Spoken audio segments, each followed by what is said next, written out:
विजय फिर से आपका स्वागत करता हूं हमारे इस चैनल सटीक परामर्श में। और लगातार हमारा गोल्ड के ऊपर वीडियोस जा रहा है। और जैसे हमने पिछले कॉइन्स का वीडियो बनाया है कि कॉइन्स आप खरीद सकते हैं कि नहीं खरीद सकते हैं। हमने आपका ड्यूटी ड्रॉबैक का वीडियो बनाया कि किन लोगों को ज्वेलरी जो काम करते हैं उनको ड्यूटी ड्रॉबैक मिलना चाहिए।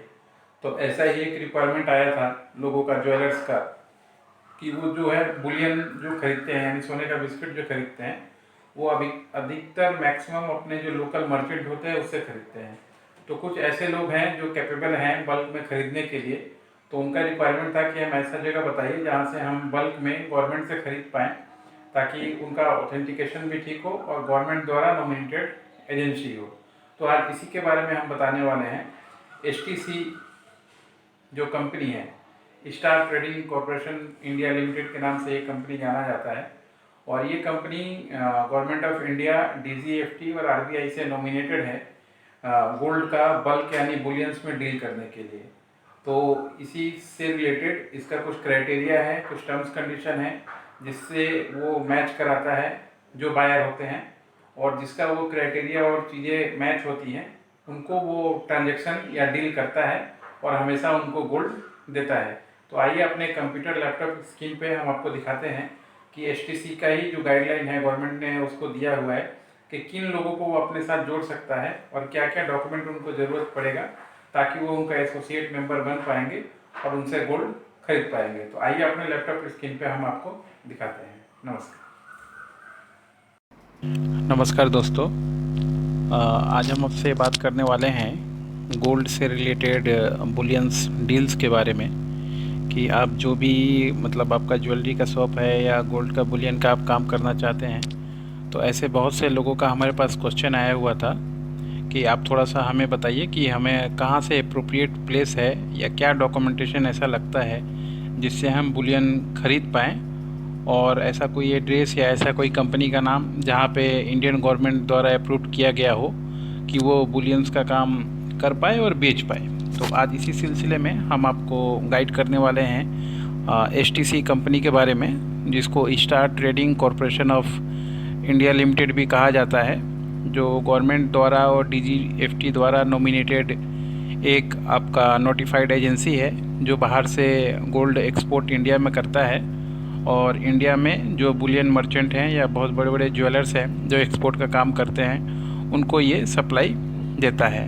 तो आप भी इसका कुछ अपना टर्म्स कंडीशन है और क्राइटेरिया है जिसको फॉलो करके आप भी चाहें तो इसका एसोसिएट बन सकते हैं और इसके साथ बुलियन परचेज करके अपने एरिया में आप उसको सेल आउट कर सकते हैं और बहुत ही अच्छा उससे काम आपका हो सकता है। तो आइए देखते हैं अपने कंप्यूटर स्क्रीन पे कि क्या कंपनी है ये और क्या इसका रिक्वायरमेंट है और कैसे ये होता है।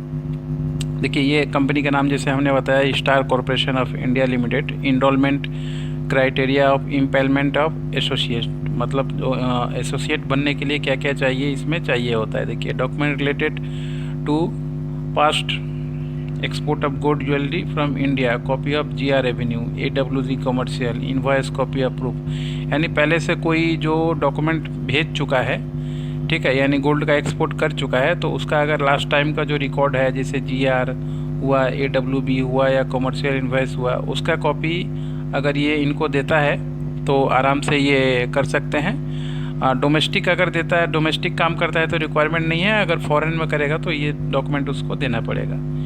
जैसे in carry pass does not have the experience, यानी सपोज़ कीजिए बुलियन का एक्सपीरियंस पहले से नहीं है, अगर वो पार्टी नया काम करना चाहती है तो जैसे इसमें देखिए 20 लाख रुपीज़ जो है उसका रिक्वायरमेंट होता है, यानी उसका काम इंटरेस्ट फर्दर डिपॉजिट अपने अकाउंट में रखना पड़ेगा और उसका स्टेटमेंट वगैरह जो है इनको देना पड़ता है।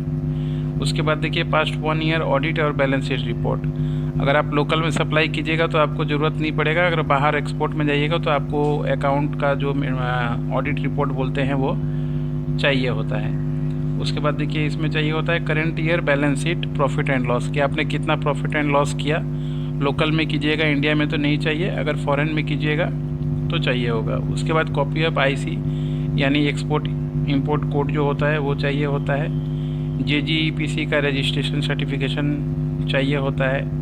Copy of pan card, affidavit उसको करवाना, PSU बैंक है या कुछ भी है, DRI है या कोई पेंडिंग आपका इसमें नहीं होना चाहिए, या ब्लैक लिस्टेड आप नहीं होने चाहिए। अगर आप ब्लैक लिस्टेड है कहीं से तो इसमें आप रजिस्ट्रेशन नहीं करा सकते। उसके बाद आपका जो देखिए पहले CST और 10 था, अब इसको GST आ गया है, तो GST का आपको रजिस्ट्रेशन चाहिए।